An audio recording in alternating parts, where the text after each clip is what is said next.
Welcome to the Senate Committee on Growth and Infrastructure. I'm going to call this meeting to order. Secretary, will you please call the roll? Senator Buck? Here. Senator Hansen? Here. Senator Donyate? Here. Senator Pizzina? Present. Chair Wynn? Here. Everyone is present. We had our wonderful picture day and we are ready to get going so we can get down to the floor for floor at 4. So if we can open the hearing on Senate Bill 382 and invite our very own committee member, Senator Hansen, down to the table and begin when you're ready.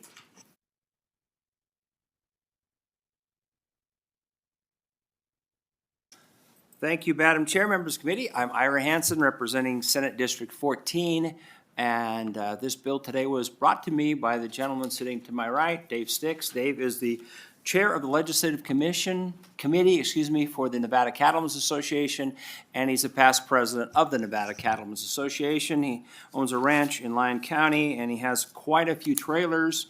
And what he wanted to do, he approached me during the interim, said, look, can we come up with a plan so that we can get like a one-time, lifetime registration for certain types of trailers? And that's the genesis of the bill. The bill itself, if you want to go through it real quick, if you're wondering what the definition of a full trailer is, because that's the main portion of the bill, is the strikeout on full. The very end of the bill, the full trailer defined means any commercial vehicle without motive power supported by front and rear axles and drawn by a drawbar, which basically means the ones that stand completely by themselves, don't have anything on the front. So anyway, this bill would allow, if you go to section, real quick, the last page of it, section 8. This is really the whole bill, 2 sentences. Number 3, for any trailer or semi-trailer used for business, commercial, or farm purposes. Now, we did have that in there because we're not trying to catch every trailer that every sportsman uses or travel trailers, things like that. This is fairly specific. And then if you'll jump down to the last sentence there, a trailer or semi-trailer may be registered pursuant to this subsection, whether or not it is part of a fleet. Honestly, I couldn't find why it's so important that we say it's not part of a fleet, but there is some rule. Maybe DMV is going to come up neutral. Maybe they can explain it. We couldn't find any great reason. Bottom line is, whether Mr. Sticks or anybody else's trailers are part of a fleet or not, they'll have the option of registering a lifetime registration on the trailer. And I'll let him go into the details, but essentially he owns quite a few trailers that literally spend no time on the road other than maybe a week, a year. But he owns a bunch of vehicles that are the power portion, that pull the trailers, that pay all the taxes, that some people have been a little bit concerned about. We may have a little bit of a tax revenue thing. The DMV is going to come up and talk about a potential fiscal note.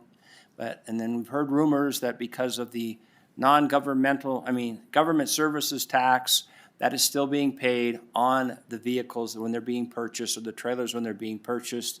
So as Mr. Sticks will point out here in a minute, that there's still a healthy revenue stream being generated by the people on these things. In a weird way, I think it'll actually be advantageous to DMV because they'll get a lot of money up front when you do these rather than waiting for certain amounts yearly or every 3 years like the current program is. So really, honestly, that's the whole idea behind the bill. That's the verbiage of the bill. And I'll turn it over to Mr. Sticks now so he can give you perhaps a little more of a personal side to this. With your permission, Madam Chair. Good afternoon, Madam Chair and members of the committee. As Ira said, my name's, I go by Davey, so Davey Sticks, and member of the Nevada Cattlemen's Association. I know several of you from other natural resources, especially, right? Figure. So our family is, is kind of indicative of kind of the overview of the members of our association. We're a small family operation. Dad, sis, and I. We employ about 5 people, and then above that, 3 part-time. But we own a lot of rolling stock, if you want to use that term, the trailers, to move stock around short distances, our horses, what have you. Also, anything else that goes with agriculture, hay, panels if we need to go set up panels if we're gathering somewhere. So we have a lot of rolling stock. Now, it's interesting because we also have commercial trucks. So we have to go a long ways, and we have to transport a lot, twice a year, to make it work in Nevada with public grazing. So we have commercial trucks too. And it's really important to point out that back in 2013, the legislature was able to change the law to allow this to happen on motor carrier commercial trailers that we're asking for. So motor carrier trailers now, just so you know, a commercial truck based in Nevada pays about $5,000 to $8,000 per power unit. That's per truck. Okay, the trailers, a small company can have easily 50 to 75 trailers, a small trucking company. So small amount of money, a lot of paperwork for a very small amount of money, but the power units are paying the fees. They're paying all the taxes every year. And the same thing is true in the smaller, we call them light duty, the light duty business, which we use for pulling these trailers we're talking about, less than 26,000 GVW. That's how they term it. And these trailers are over 10,000 GVW, the trailer alone. So a ranch easily can have 10 to 15 of these trailers of all different kinds. And many of them may not see the light of day, but maybe 2-3 weeks a year when they get pulled. Now, I don't want to say that's indicative of all of them, but there's cowboys that are out there pulling these trailers 24/7. That's true. But it makes sense to come up with this one-time fee. Now, one of the things that were happening with the commercial units is we started to see a lot of Idaho plates popping up on these commercial trailers back then. And that's because you could go to Idaho and get a one-time lifetime plate. Well, we're seeing that a lot with these small trailers. You can go to out of state and purchase a one-time. So this is a way to keep it all at home. I think cattlemen's can help get that word out as well, that, hey, guys or ladies, please go down and license your trailers if this passes and get it back into Nevada. So that basically sums up kind of the meat of it. And with that, Madam Chair, that's the end of our presentation. We're happy to answer any questions. This might be a question for the DMV, but do you know how many of these trailers are actively being registered every year for this $24 right now? For the $24? Isn't it $24 right now? Yeah, the DMV gentleman has a number that's, yeah, it's a lot, but it needs to be fine-tuned because the trailers that we're looking at are trailers that are over 10,000 GVW. So, and it also does not include recreational. Okay, I'm going to go out on the limb here and bet a steak dinner, if anybody was willing to go, that the trailers we're talking about are much less than recreational. So the number that DMV will have is a big number. I can't tell you what our industry has, but it's not as big as overall statewide. You had indicated that people are going to Idaho, and I've heard about this with RVs and other places where they actually will set up a corporation in another state and register like their, recreational vehicle there because our registration fees are so high here on some of those vehicles. Do you happen to know what the one-time fee is in a state like Idaho that you're able to do this one time and register it? I don't, but I will tell you the commercial one is $150 per, and it sticks with the owner of the trailer. So the number that's in the bill right now is a little bit lower than that for these trailers. That one we haven't nailed down completely where that should be, but I don't know what that one-time fee is, but. Ira Hans, for the record, one thing too, we might, with DMV, if we're gonna do a one-time thing, what would it need to be so they come up with a zero, where it balances out? They're not losing money or making money, and I think that's probably within reason. They weren't able to give an actual fiscal note yet, but they got a rough draft that they're going to present in the neutral testimony here in a minute. I have one other question for you. How does the DMV already have a mechanism, or do you know if they have a mechanism to be able to distinguish between what is used for business, commercial, or farm purposes? Like, would they know? Would they just have to trust the person that comes in and is like, oh, it's for farm purposes? Very good question. Ira Hansford, I honestly don't know that. It's a great question. I don't know if it's just an honor system or if you have to have some sort of a business license. Maybe Sean's here, Seaver. Oh, he is here, and I'm And sure I'll we'll have bet you other he may questions be for. able to tell us how DMV does that. Now, I can answer that from a customer. Okay. There are Name affidavits. for the record. Oh, I'm sorry, Davy Sticks. There are affidavits, and we have to sometimes fill out several of them on a new vehicle. So there are affidavits that say you are a rancher or farmer, so. Do we have any other questions from Kitty? Go ahead, Senator Bach. Thank you, Chair Nguyen. I am also, we inherited a trailer from Arizona. It was my father-in-law's, and he passed away. And his was in like a one-time fee. I was wondering what other states do this, where it's a one-time fee for all trailers, work, recreational, I suppose, trucking. What other states do this differently, and how, like, can we look at those metrics? And Idaho's, for the record, Davy Sticks, Idaho's the only one that I know of, and I hope I'm being honest with you folks. I don't know any of this because we pay our Nevada registration, so we haven't looked out of state to do this, but just knowing it through our members, yes. Ira Hansen for the record. We can look that up. I'm not sure. Arizona, you just mentioned, is one. I knew about Idaho is all because it was very inexpensive and they had quite a revenue stream generated from Nevada trailers going up there and getting a lifetime license. And we corrected that in 2013, actually, to bring that revenue stream back to the state. Marilyn Kirkpatrick did, actually. So is it for but I'll do all? some research on that. Is it for all trailers too, in Arizona? That I don't know. We'll have to do some research on that and get back to you on it. I don't see any other questions. I will have you both step back. Thank you for your presentation. And if we have any testimony in support of Senate Bill 382, I'd ask you to come to the table. I don't see anyone in Las Vegas. I don't see anyone here. And I will move to the phone lines. Is there anyone in support of testimony of Senate Bill 382? If you'd like to testify in support on SB 382, please press star 9 on your phone to take your place in the queue. Chair, there are no callers in support at this time. Wonderful. We'll move to opposition testimony. Is there anyone to testify in opposition? I don't see anyone here. I don't see anyone in Las Vegas. Can we go to the phone lines?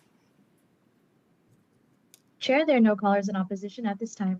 And while we're on the phone lines, is there anyone in neutral on the phone lines? Chair, there are no callers in neutral at this time. Perfect. We will go to the table here in the room. Thank you. And I go ahead and state your name for the record. And if you have some of these answers, go ahead and let us know. All right. Thank you, Chair. Sean Sever from the Nevada DMV. We are neutral on SB 382, but we do want to point out there is a fiscal impact the way bill is written. The DMV has not yet submitted our fiscal note. We are working on it right now, so the cake is still in the oven. But as reviewed, the potential impact comes from Section 8, which would enable customers with any trailer, if they declare to the DMV that the trailer is used for business, commercial, or farm purposes, to obtain a permanent registration for as long as they have the trailer. They would be assessed a flat $25 registration fee in addition to any government or services tax, the GST, calculated for the trailer. So these trailers, which previously would have been required to register either annually or every 3 years, would then only have to register once for as long as the customer had the trailer.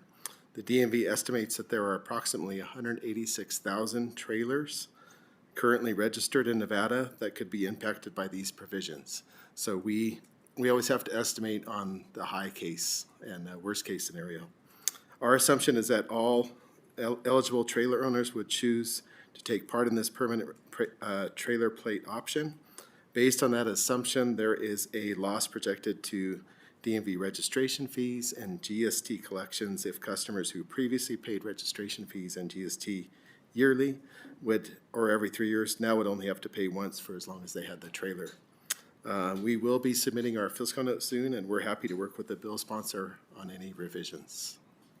Can I ask you a question about that?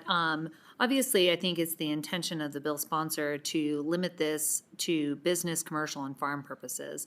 I mean, I think obviously there probably is a desire to do it across the board, but is there a way within your system to like require that? So it seems like the 186,000 number would include just every single trailer. Is there a way to narrow that down? Because obviously that's a huge fiscal note that we're predicting off of this. And if the intention, is there something that we can do in amending this bill to get to that intention? Yeah, Sean Sever from the Nevada DMV. We did not include RVs, travel trailers, fifth wheels, even motorcycle trailers in our estimate. But yeah, definitely, if the bill language is amended to narrow the scope, the fiscal note goes down. It seems pretty narrow on the business, commercial, or farm purposes. Do you just take them at their word? Like if I was to come in and say, oh yeah, I'm using it for business. Is that how it currently would work under this law? Are there things that we can put in there to make it more specific so we don't have the honor system, I guess? Yeah. Sean Sever, Nevada DMV, it is an affidavit where people verify that with us. And like I said, our fiscal note is still being worked out, but we're happy to work with the bill sponsor on narrowing the scope. Okay. Is the affidavit like electronically, or is that something that's going to have an additional fiscal note to be able to like enter that into our DMV system for these particular things? Sorry, now I'm totally jaded on how our computer systems work in our state, but if I could find that out as well. Sean Sever, DMV, I'll have to get back to you on that one. Okay. I believe it's a manual process right now, but obviously we'll be adding that to our transformation online in the future. Do we have any other questions from committee members here? Can you think of anything else that we missed? Are you familiar with what surrounding states charge for these one-time fees? No. Sean Sever, DMV, I'm not chair, sorry. Okay, no, that's okay. Thank you. I appreciate the information, and I'd encourage you to reach out to the bill sponsor and continue to work to see how you can further tailor that language for the intent that I think he's seeking to accomplish here. We'll go to our next person. Madam Chair, members of the committee, for the record, I'm Paul Enos. I'm the CEO of the Nevada Trucking Association, and I'm here today neutral on this bill, but just wanted to bring a little context since I was involved with the initial legislation back in 2013 and for 3 sessions prior. So how it is contemplated with trailer units is those are utilities that may or may not be used all the time. So the tax is charged on the power unit. And so that is how we moved forward with the semi-trailer bill in 2013. And the reason we did it at that time is because we were seeing so many trucking companies registering their vehicles, registering their trailers in Idaho, which is totally legal, and using them in Nevada. So we saw like a 30% decrease, in the first 3 years when Idaho had their permanent trailer plate. So when we changed this in 2013, we then saw other states coming in, registering those trailers in Nevada. So, we did see an uptick on this. Just for context, the state has moved throughout the years to say, hey, the taxes are going to be on the power unit as opposed to the trailer unit because oftentimes they're not used. They're very specialized. Some My Guys trailers maybe only be used 2 or 3 times a year. So just for some context, thank you very much. I have a question about that. Like, obviously, with the numbers we're looking at like $4.5 million annually. So over, around $10 million over the biennium in an initial potential decrease in this. So you found that people actually started registering their vehicles or their trailers more once it was in, with the changes that happened. That's correct. And I mean, the numbers, for the record, Paul Enos, Nevada Trucking Association, the numbers, we went from like 11,000 trailers, and I'm going back far in the recesses of my brain, so I'm going to have to go look at this stat, see if I can find this data again. We went from like 10,000 trailers, we were down like to 7,500 trailers because people were using them in other states. I think we're now back to, we're about 13 or 14,000 since that bill passed, so we did see that number come back up. So we did see a positive ultimately, in people registering their semi-trailers in the Silver State. Do you have a question? No. Go ahead, Senator Brown. So what's to stop an individual from just registering it in Arizona, their ATV trailer, or? For the record, Paul Enos, Nevada Trucking Association, there is a difference for commercial trailers that are used in interstate commerce. Those trailers can be registered anywhere. The power unit has to be registered in a particular base state. And I think what would stop that is if you don't have a residence or you don't have a place, a physical location in that state, that is what would ultimately prevent you from doing that. Because when you register a vehicle in Nevada or a trailer just about anywhere else, you have to provide that physical address to have it registered in that state.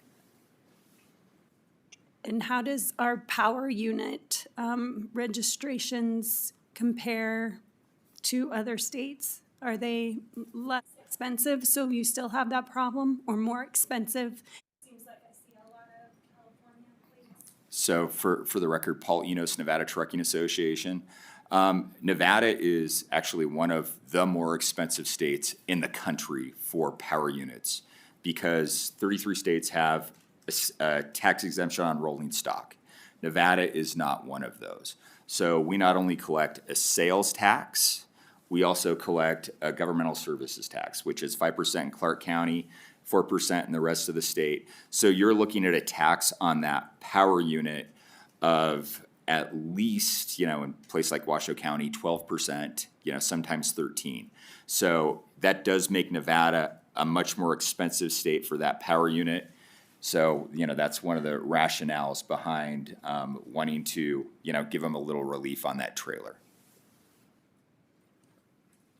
I don't think we have any further questions. Thank you for being willing to answer those questions in neutral. I appreciate both of you. Do you guys have anything further? Just thank you for the hearing, Madam Chair. Your name for the record, sir? I'm not sure who I am. Ira Hansen, sorry. And with that, we will close the hearing on Senate Bill 382. We'll move to our last agenda item, which is public comment. I don't see anyone coming to the table here in public comment in Carson City or in Las Vegas. Is there anyone on the phone lines in public comment? If you'd like to participate in public comment, please press star 9 on your phone to take your place in the queue.